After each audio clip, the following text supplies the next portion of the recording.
Okay, our next topic is basically risk and managerial options. Risk और managerial options in capital budgeting. हमने अभी तक capital budgeting के दो चैप्टर्स पढ़े हैं, दो टॉपिक्स पढ़े हैं। The first one was about capital budgeting estimation of cash flow, कि हम लोगों ने कैश फ्लो कैसे एस्टिमेट करना है। The very first cash flow was initial cash outflow, then we calculated and estimated interim cash inflows, and the last we estimated terminal cash flow. After that, we did applied some capital budgeting techniques starting from payback period, internal rate of return. Next, we did IRR, internal rate of return, NPV, sorry. And after NPV, we calculated profitability index. For all these four techniques, we actually estimated to check whether we should accept a project or we shouldn't. So after estimating these things, we are going further to go for risk and managerial real options.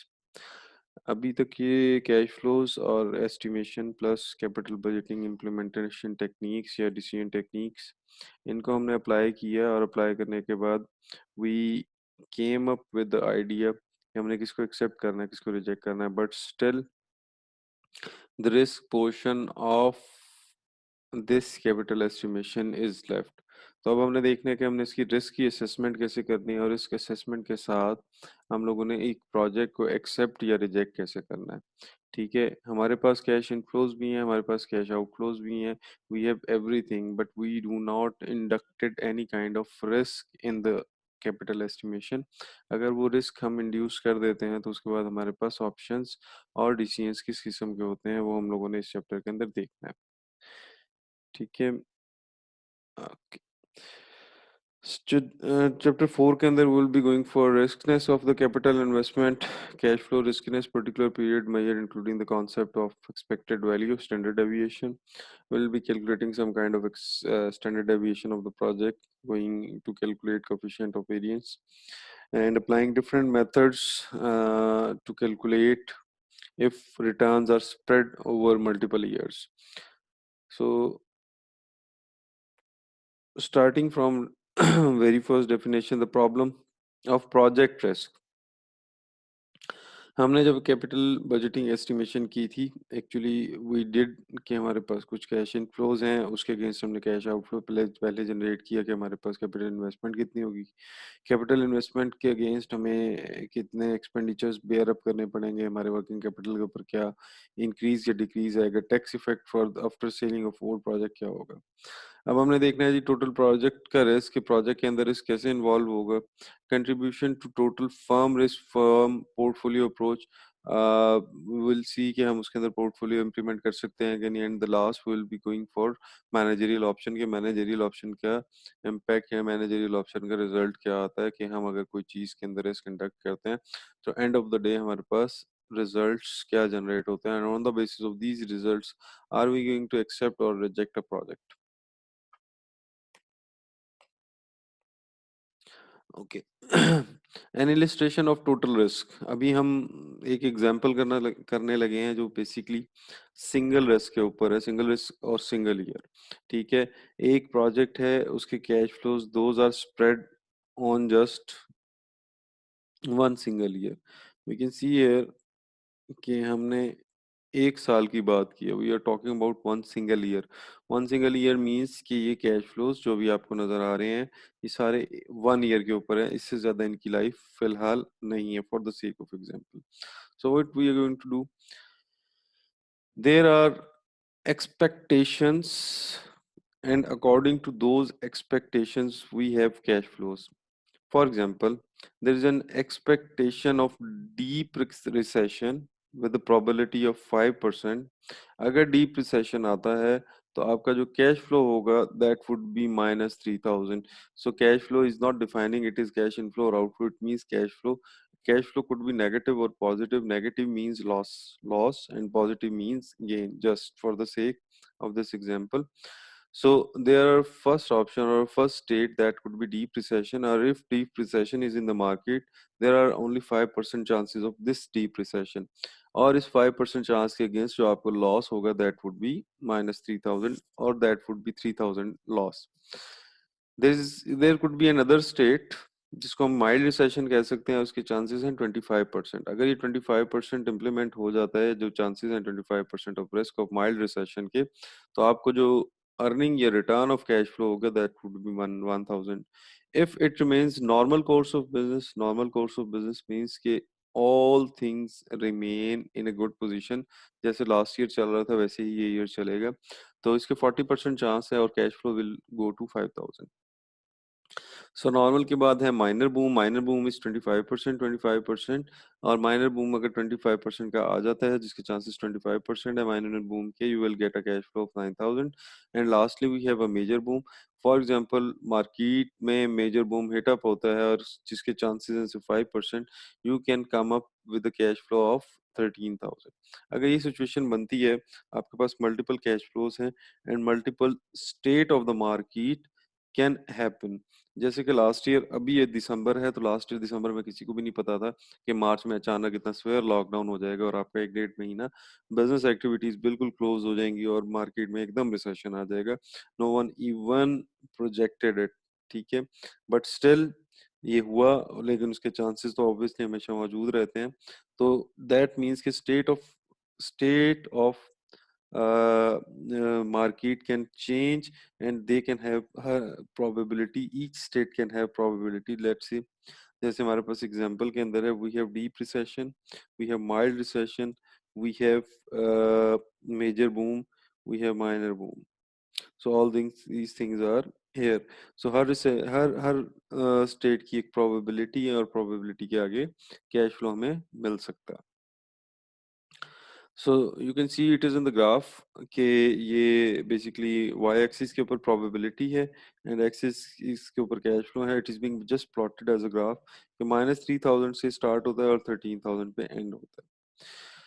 Okay, हमें करना क्या है कि expected value सबसे पहले निकालनी है कि इन सारे जो रिटर्न्स हैं, दीज रिटर्न्स, इन सारे रिटर्न्स की बेसिकली एक्सपेक्टेड कैश फ्लो क्या है, what is expected cash flow. इस एक्सपेक्टेड कैश फ्लो को समझना थोड़ा सा आसान भी है। वो कैसे आसान है कि for example if I write, if I ask even what is average. Average होता है जी summation of observation divided by number of observation. यानी कि अगर आपके पास मल्टीपल ऑब्जर्वेशंस हैं, so if you have multiple observation, आप उन तमाम ऑब्जर्वेशंस को सम अप करें and divided by the number of observation, it becomes your average. But this kind of average actually do not induce और do not consider probability. So therefore अगर ये probability को नहीं कंसीडर करते, then what would be the average. Let me change a little bit. हम ये कहते हैं कि average means is equal to sum of observation divided by number of observation, ठीक है। So in that case actually what I have right now, for example I have 1,2,3,4,5। अगर ये मेरे पास ऑब्जर्वेशंस हैं, तो what would be the average, और sometime we call it mean, most of the time even. so that is equal to sum of observations. If I add up, that equals to 5 plus 4 9 plus 3 12 plus 2 14 and 1 15. 15 divided by 5 equal to 3. So the mean value of these observations are equal to 3। लेकिन अगर हम इस फॉर्मूले को और से देखें तो ये प्रोबेबिलिटी को एडजस्ट नहीं करता। तो अगर ये प्रोबेबिलिटी को एडजस्ट नहीं करता, तो that means mean value should have differed from above formula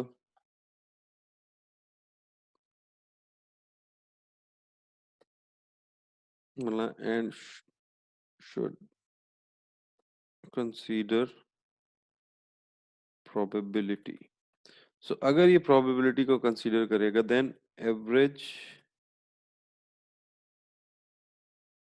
or mean should be set expected value, और expected वैल्यू को हम कैलकुलेट कैसे करेंगे?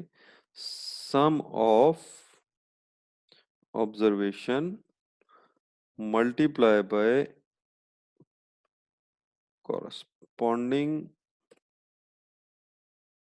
probability, multiply by corresponding probability. It should be like that.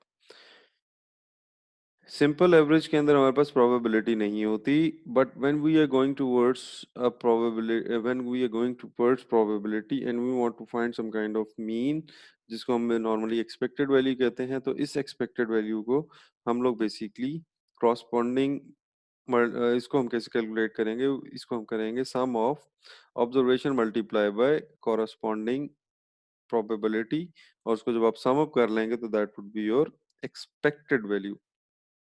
अच्छा, हमें बेसिकली समझना ये है कि what is mean.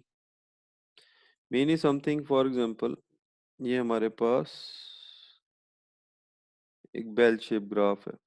Bell shape का मतलब है कि जो इसका मिड है दैट इज कॉल्ड मीन। आपकी कुछ ऑब्जर्वेशंस लेफ्ट हैंड साइड पे होंगी, कुछ ऑब्जर्वेशन राइट हैंड साइड पे होगी। जैसे अगर आप इसको देखें तो mean value is 3, this is your mean value, और मीन वैल्यू के दो वैल्यूज इधर हैं, दो वैल्यूज इधर हैं, तो इसका मतलब लेफ्ट और राइट बराबर है। सिमिलरली सिमिलरली जब हम लोग एक्सपेक्टेड वैल्यू भी इवन कैलकुलेट करते हैं तो we are basically considering mean. तो जो भी एक्सपेक्टेड वैल्यू होगी वो इस बेल शेप के मिड में होगी। It would be like this, it would be like somewhere here. ठीक है, अगर ये इसके मिड में होगी तो ये दोनों वैल्यूज, चाहे अबव वैल्यू है जो कि बेसिकली एवरेज और मीन है, चाहे वो एक्सपेक्टेड वैल्यू है जो कि बेसिकली बेस्ड ऑन प्रोबेबिलिटी है, that would B this one. ठीक है, ओके। सो हमने कहा कि हमने अपना एक्सपेक्टेड वैल्यू निकालनी है, and that expected value would be some kind of mean, middle value. But क्योंकि हमारे पास प्रोबेबिलिटी है तो हमारे पास फॉर्मूला चेंज हो गया। Formula is not know more number of sum of observation divided by number of observation, it is being changed toward value multiplied by corresponding probability, और इसके बाद जो वैल्यूज आती जाएंगी आप उनको सम अप करते जाएंगे like this is the cash flow, this is the probability, इन दोनों को मल्टीप्लाई किया, आंसर आया this। 1000 multiply by corresponding probability 0.25, answer आया this। 5000 multiplied by corresponding probability of 40%, it becomes 2000, and then we have in the end is this 9000 multiplied by 25%, which is equal to 2250।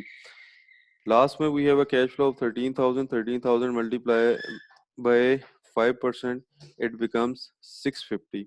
End of the day, we came up with a expected value, and that expected value is equal to 5,000. Okay, so this is our expected value, and this is, you can say, a mid value of my cash flows.